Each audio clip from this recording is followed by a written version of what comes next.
ஆலோசனைப்படியும் ஒரு சில நிர்வாகிகளை நாங்கள் தேர்ந்தெடுத்திருந்தோம். கோர் கமிட்டி என்ற பெயரில் கோர் கமிட்டியை நாங்கள் மையக்குழு என்று சொல்லுவோம்.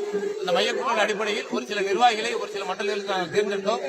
ஆனால் அத்தனையும் புறக்கணித்துவிட்டு அவராக தாழ்ந்தோடித்தனமாக ஒரு முடிவை எடுத்து அந்த கோர் கமிட்டி மையக்குழுக்கு கட்டுப்பட வேண்டிய மாவட்ட தலைவர் என்பவர் தரணி முருகேசன் என்பவர் மையக்குழுவை மீறி அவருடைய சொந்த விருப்பு வெறுப்புகளை காண்பித்து கட்சியின் ஒன்றியத்தை அளிக்கும் விதமாக கட்சியின் ஒன்றிய தலைவர்களை தேர்ந்தெடுத்திருக்கிறார்.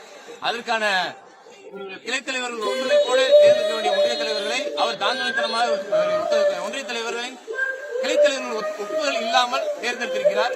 இதனை புறக்கணித்து இந்த தேர்தலை புறக்கணித்து ரத்து செய்யும்படி தலைமையின் கவனத்தை ஏற்படுத்தும் விதத்தில் தரணி முருகேசன் அவர்களை மாற்ற வேண்டும் என்ற அடிப்படையில் இங்கு அனைத்து தரப்பினரும் இங்கே இருக்கிறார்கள். மூத்த நிர்வாகிகளிலிருந்து அடிப்படை உறுப்பினரிலிருந்து கிளைத் தலைவரிலிருந்து அனைவரும் இங்கே ஒன்று கூடியிருக்கிறார்கள்.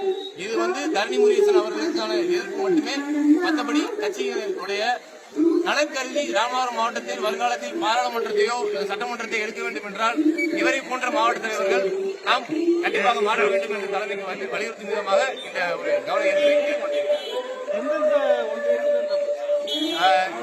இன்றளவில் 23 ஒன்றியங்கள் நம்ம ராமநாதபுரம் மாவட்டத்தில் உள்ளன. 12 ஒன்றிய தலைவர்கள் இன்று அறிவிக்கப்பட்டிருக்கு. அது பல்வேறு ஒன்றியங்கள் இது போன்ற ஆத்மா கார்த்திக் மாவட்ட